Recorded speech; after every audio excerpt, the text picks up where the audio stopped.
கர்த்தர் நல்லவர், அவர் கிருபை என்றும் உள்ளது. கர்த்தருக்கு கொடான கொடி ஸ்தோத்திரம்.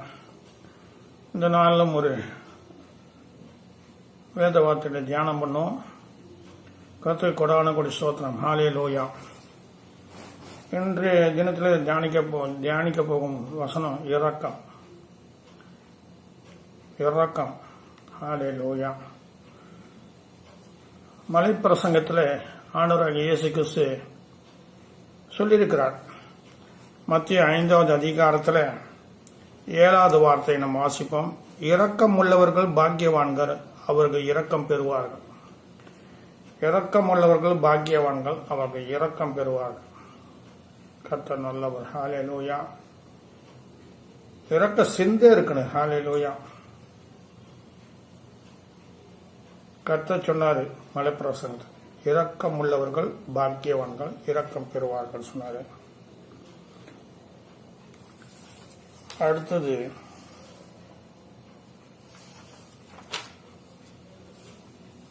யாக்கோப்பு 2வது அதிகாரம். யாக்கோப்பு 2வது அதிகாரத்தை 13வது வார்த்தை வாசிப்போம். யாக்கோப்பு 2வது அதிகாரம் 13வது வார்த்தை. ஏனெனில் இரக்கம் செய்யாதவனுக்கு இரக்கம் இல்லாத நியாய தீர்ப்பு கிடைக்கும். இரக்கத்தை பற்றி இங்க வேத வார்த்தை சொல்கிறது. ஏனென்றால் இரக்கம் செய்யாதவனுக்கு இரக்கம் இல்லாத நியாய தீர்ப்பு கிடைக்கும். நியாய தீர்ப்புக்கு முன்பாக இரக்கம் மேன்மை பாராட்டும். இரக்கம் நமக்காக மேன்மை பாராட்டுதான். நியாய தீர்ப்புல, தேவனுடைய நியாய தீர்ப்புல யாரும் ரெக்கமெண்ட் பண்ண முடியாது. யாருமே ரெக்கமெண்ட் பண்ண முடியாது. ஆண்டவர் இப்படி அப்படி சொல்லிட்டு நமக்கு சொல்ல முடியாது. யாரும் உதவி செய்ய முடியாது. ஆண்டவர் ஏற்கனவே சொல்லிட்டாரு, நான் யாரையும் நியாயம் தீர்க்க மாட்டேன், வசனம் தான் நியாயம் தீர்க்குன்னு சொல்லிட்டாரு. நான் யாரையும் நியாயம் தீர்க்க மாட்டேன், வசனம் தான் நியாயம் தீர்க்குன்னு சொல்லிட்டாரு. இந்த வார்த்தையில இரக்கம் செய்யாதவனுக்கு இரக்கமில்லாத நியாய தீர்ப்பு கிடைக்கும். இன்னைக்கு அநேகர்கிட்ட இரக்கம் இல்லை. இரக்கம் சொன்னாக்கா தன்னை விட்டு கொடுக்கறது, தன்னிடத்தில் உள்ளது கொடுக்கறது. தேவன் நம்ம மேல இரக்கம் பாராட்டினார்.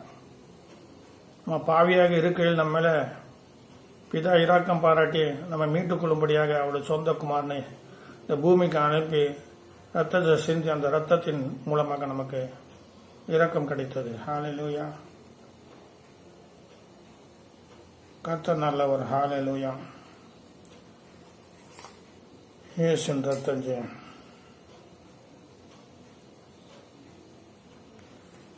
சங்கீதம் 123:2 அங்கே சங்கீதக்காரன் சொல்கிறார், எங்களுக்கு இரக்கம் செய்யும்.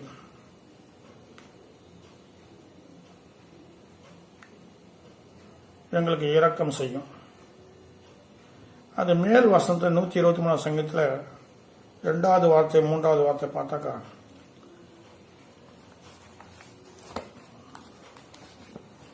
இயேசுவின் ரத்தம் ஜெயம்.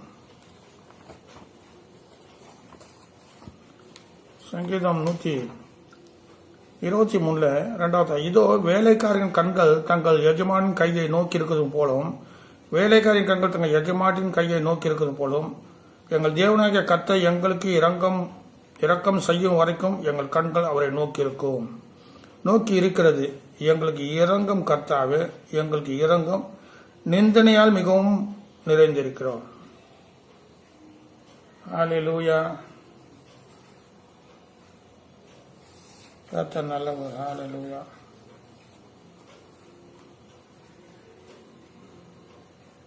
ஜீசஸ். லூக்கா 17வது அதிகாரத்தில் 13வது வார்த்தையை நம்ம பார்ப்போம். லூக்கா 17வது அதிகாரம் 13வது வார்த்தை பார்ப்போம். லூக்கா 17:13.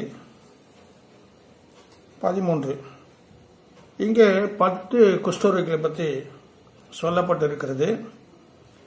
அவர் ஒரு கிராமத்தில் பிரவேசித்த போது 12வது வார்த்தை லூக்கா 17வது அதிகாரம் 12வது வார்த்தை. அவர் ஒரு கிராமத்தை பிரவேசித்த போது குஷ்டரோகம் உள்ள மனுஷர் 10 பேர் அவருக்கு எதிரே வந்து தூரத்திலே நின்று, இயேசு ஐயரே, எங்களுக்கு இரங்கும் என்று சத்தமிட்டார்கள். ஒருத்தர் சொன்னா, இரக்கத்துக்காக கெஞ்சுவேன். தேவனத்தில் என்ன சொல்ற சங்கீதக்காரன், நான் இரக்கத்துக்காக கெஞ்சுவேன். இரக்கம் கிடைக்கணும். தேவனுடைய கண்களை இரக்கம் கிடைச்சாதான் நம்ம சுகமா இருக்க முடியும், சமாதானமா இருக்க முடியும். ஹல்லேலூயா. 14 அவர்களை பார்த்து, நீங்கள் போய் ஆசாரியனுக்கு உங்களை காண்பியுங்கள் என்றார். அதன்படி அவர்கள் போக சுத்தமானார்கள். ஒரு வார்த்தை தான் போய் காமி சொன்னாரு. அவங்க போனாங்க, சுஸ்தமாயிட்டாங்க. யோவான் 4வது அதிகாரத்தில் 50-54 அப்படிதான் இருக்கு.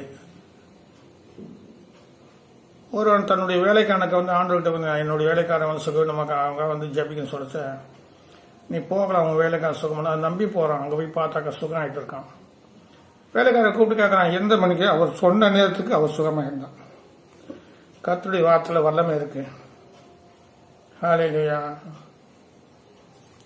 எரேமியா 17:15 நீ சுகமாக்கினா சுகமாவேன் ஆண்டவர் சொல்ற. ஆண்டவர் நம்ம சுகமாக்கணும். ஆண்டவர் நமக்கு இரக்கம் செய்யணும். ஆண்டோடைய இரக்கங்கள் நமக்கு கிடைக்கணும். கர்த்தர் நல்லவர். அப்போ என்ன பண்றாங்க? அவர்களை பார்த்து, நீங்கள் போய் ஆசாரியனுக்கு உங்களை காமியுங்கள் என்றார். அதன்படி அவர்கள் போக சுத்தமானார்கள். அவர்கள் ஒருவன் தன் ஆரோக்கியமானதை கண்டு திரும்பி வந்து ஒருத்த சத்தம் தேவனை மகிமைப்படுத்தி அவருடைய பார்த்திருக்க முகம் குப்புற விழுந்து அவருக்கு சோத்திரம் செலுத்தினான். அவன் சமாரியனா இருந்தான். இங்க பாருங்க, 2 இடத்துல ஆச்சரியமா இருக்கு. சமாரியன், ஒரு இடத்துல நல்ல சமாரியன் பற்றி சொல்லப்பட்டு, இந்த குஷ்டரோகியும் ஒரு சமாரியனா இருந்தான். ஹல்லேலூயா. இங்க குறிப்பா வந்து சோத்திரம் செலுத்தினான். அவன் சமாரியனா இருந்தான்.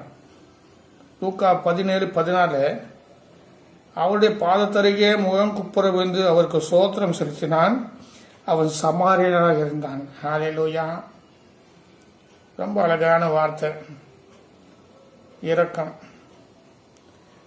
லூக்கா 1:50 விதமா சொல்லப்பட்டிருக்கு. அவருடைய இரக்கம் அவருக்கு பயந்தவர்களுக்கு தலைமுறையாகவும் உள்ளது. அவர் இரக்கம் அவருக்கு பயந்து இருக்கணும். ஹல்லேலூயா. இறங்குவாரு ஜீசஸ். மீகா 6வது அதிகாரம் 8வது வார்த்தை தியானிப்போம். மீகா 6:8.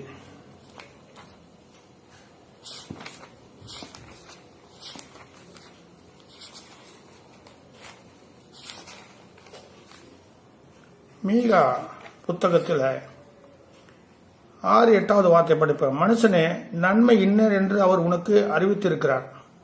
மனுஷனே, நன்மை இன்னதென்று அவர் உனக்கு அறிவித்திருக்கிறார். நியாயம் செய்து இரக்கத்தை சிநேகித்து. ஆண்டோட வேர்த்த வார்த்தை நல்ல தெளிவா இருக்கு. மனுஷன் நன்மை இன்னதென்று அவர் உனக்கு அறிவித்திருக்கிறார். நியாயம் செய்து இரக்கத்தை சிநேகித்து உன் தேவனுக்கு முன்பாக மனத்தாய்மை நடப்பது அல்லாமல் வேறு எண்ணத்தை கர்த்தர் உன்னத்தை கேட்கிறார். சில பேர் தசமா கொடுக்க சொன்னா கர்த்தர் அடிச்சிடுவாரு, காணிக்கை கொடுக்க சொன்னா கர்த்தர் அடிச்சிடுவாரு, கோவப்படுவாரு. அதெல்லாம் தேவனுக்கு 3வது காரியம். முதல் காரியம் எது சொல்றாரு? நான் உன்னத்தை ஒண்ணுமே கேட்கலையே. அவர் என்ன கேட்கிறாரு? கர்த்தர் உன்னிடத்து என்ன கேட்கிறாரு?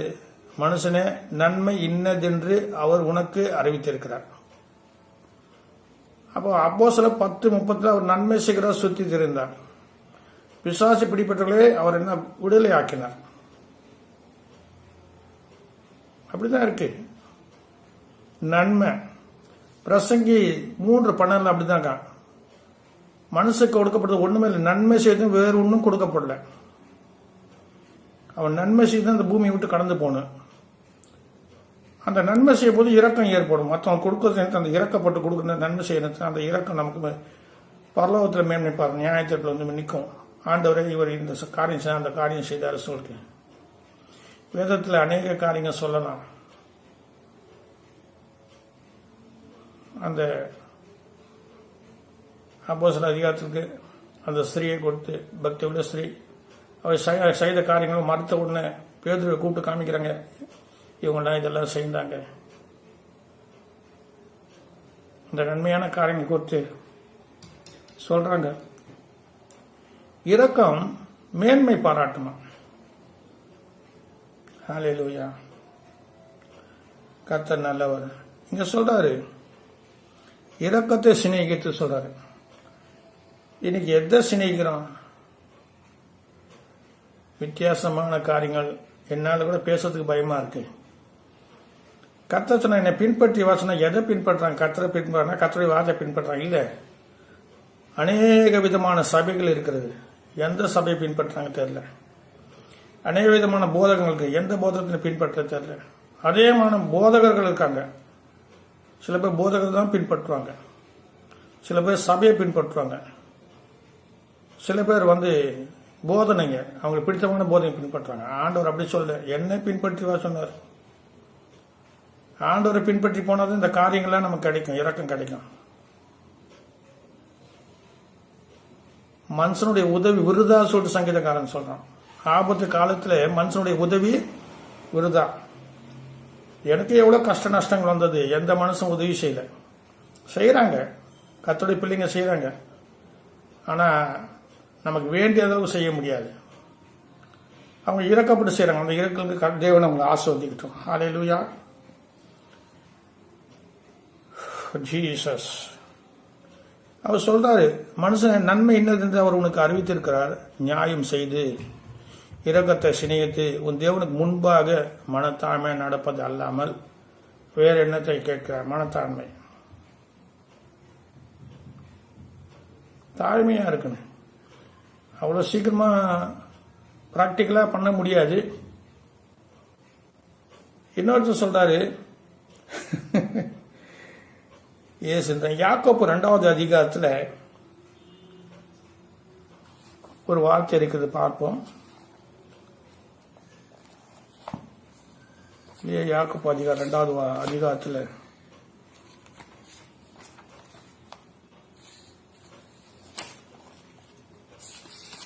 ரெண்டாவது அதிகாரத்தை பாருங்க.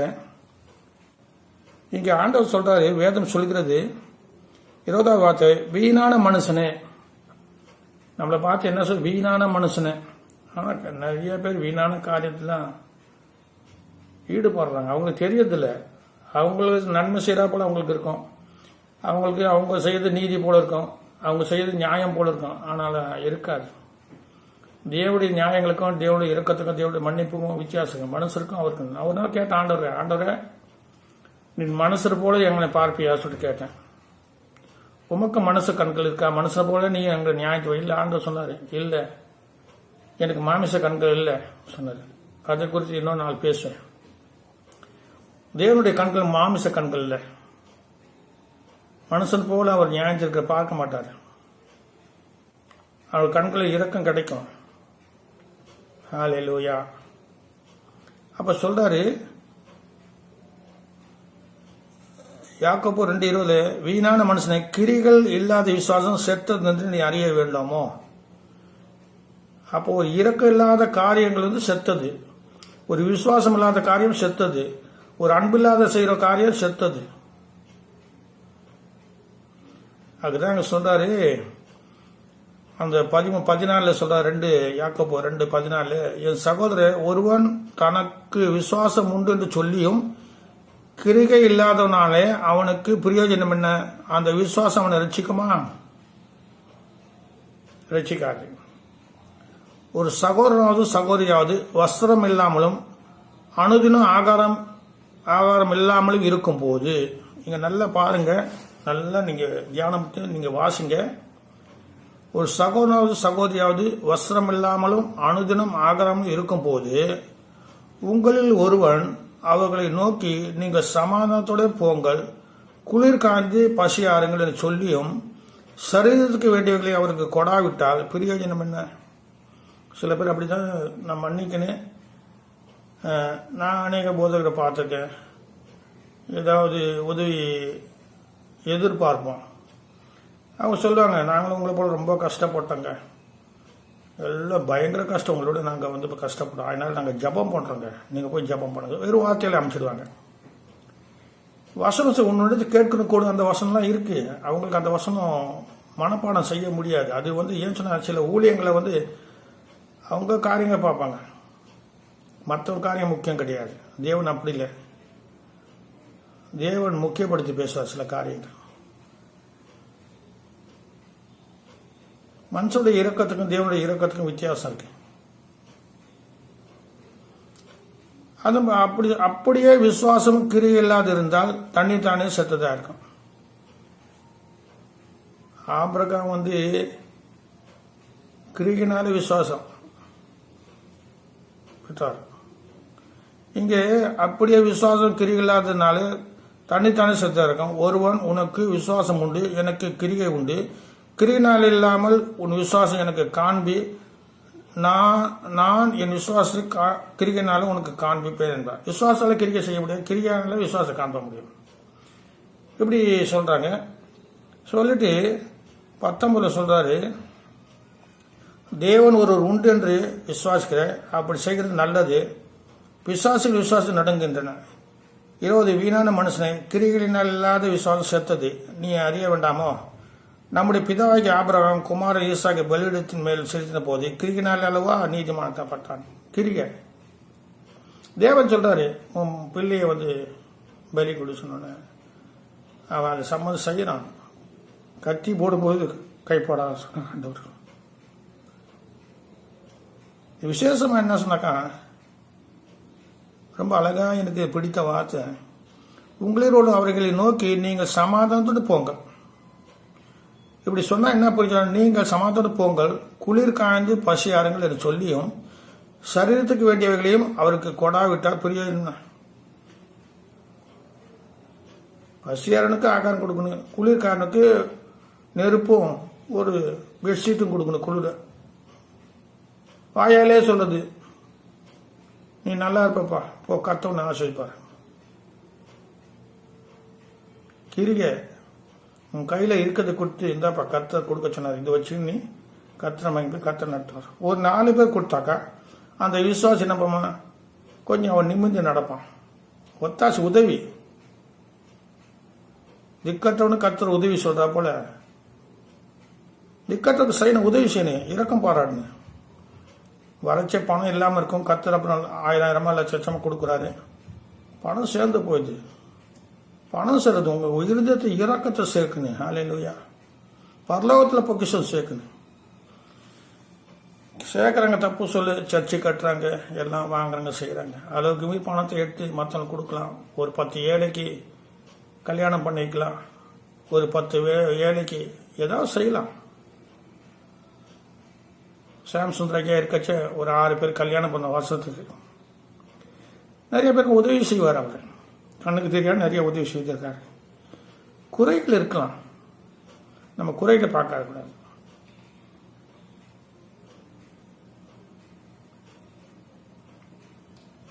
பாவம் செய்யாத நீதிமான் பூமியில ஒருவனும் இல்லைன்னு சொல்லிட்டு பிரசங்க சொல்றாரு. ஆனா பாவம் செய்து நாங்கள் நீதிமானம் ஆக்கப்பட்டிருக்கோம். பாவத்துல தான் நம்ம நீதிமானம் ஆக்கப்பட்டோம் இயேசு கிறிஸ்துனால. அதனாலே அவர் கொடாவிட்டால் பிரயோஜனம் என்ன? கொடுக்கணும். சரி, அடுத்த காரியம் பார்ப்போம். லூக்கா 10வது அதிகாரத்தில் ஒரு சம்பவம் இருக்கு. லூக்கா 10வது அதிகாரம், லூக்கா 10. இந்த 10வது அதிகாரத்தில் அருமையான ஒரு காரியங்கள் இருக்கு. இதுவும் ஒரு நல்ல சமாளினை பற்றி ஆண்டவர் இங்க பேசுறாரு. இங்க லூக்கா 10வது அதிகாரத்தில் 25. அப்போது நியாயசாஸ்திரி ஒருவன் எழுந்திருந்து அவரை சோதிக்கும்படி போதகரே, நித்திய ஜீவனை சுதந்திர கொள்ளும்படிக்கு நான் என்ன செய்ய வேண்டும்? நித்திய ஜீவன், சத்தியம் சொன்னா அதான் நித்திய ஜீவன். பேது சொன்னாரு, நித்திய ஜீவ வசனம் ஒன்னு எடுத்து இருக்க ஆண்டவர், நாங்க எங்க போவோம் ஆண்டவர? நித்திய ஜீவன் அதான் சத்தியம், சத்தியம் தான் நித்திய ஜீவன். கர்த்தர் நல்லவர். அதுக்கு அவர் நியாயப்பிரமாணத்தை என்ன இது இருக்குது நீ வாசித்திருக்கிறா என்று கேட்டார் ஆண்டவர். நீ வாசித்திருக்கு. அப்ப நம்மளை பார்த்து ஆண்டவர் கேட்பார், நீ வேதம் வாசித்தாயா? அந்த வார்த்தை நல்லா இருக்கும். ரசிக்கப்படாமல் அந்த அட்டை பாப்பா வேத வாசித்த இன்று ஜபித்தாயா சொல்லிட்டு அந்த அட்டை நானும் வாங்கி வைக்கணும்னு நினைச்சேன்னு வாங்கி வைக்கல. அந்த ஒவ்வொரு வீட்டில் அந்த பழைய கிறிஸ்தவ வீட்டில் இருக்கும், இன்று நீ வேதம் வாசித்தாயா, இன்று ஜபம் பண்ணினாயா. உண்மைதான், அந்த அட்டை எல்லாரும் வீட்டில் மாட்டினேன். எனக்கு கத்த சமயம் சந்தர்ப்பம் கொடுத்தாக்கா நானே பிரிண்ட் பண்ணி கொடுக்கறதுக்கு நான் முயற்சி பண்றேன். அது அந்த அளவுக்கு எனக்கு வருமானம் கிடையாது, அது செய்யறதுக்கு உதவிகள் கிடையாது.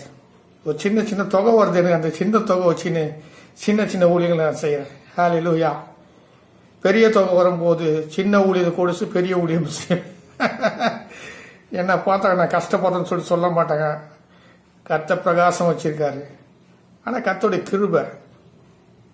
ஹல்லேலூயா. நான் ஏதோ சேர்க்கறதில்ல, கர்த்தருக்காக சேர்க்கிறேன். ஹல்லேலூயா. கர்த்தர் நல்லவர். அவர் சொல்றாரு. அப்ப சொல்றாரு லூக்கா 10:20, அவன் பிரத்யேகமாக உன் தேவனை கத்தெடுத்து உன் முழு இருதயத்தோடும் உன் முழு ஆத்மாவோடும் உன் முழு பலத்தோடும் உன் முழு சிந்தியோடும் அன்பு கூர்ந்து உன்னிடத்தில் அன்பு கூறுவது போல பிறனிடத்தில் அன்பு கூறுவாய் என்று எழுதியிருக்கிறது என்றார் ஆண்டவர்.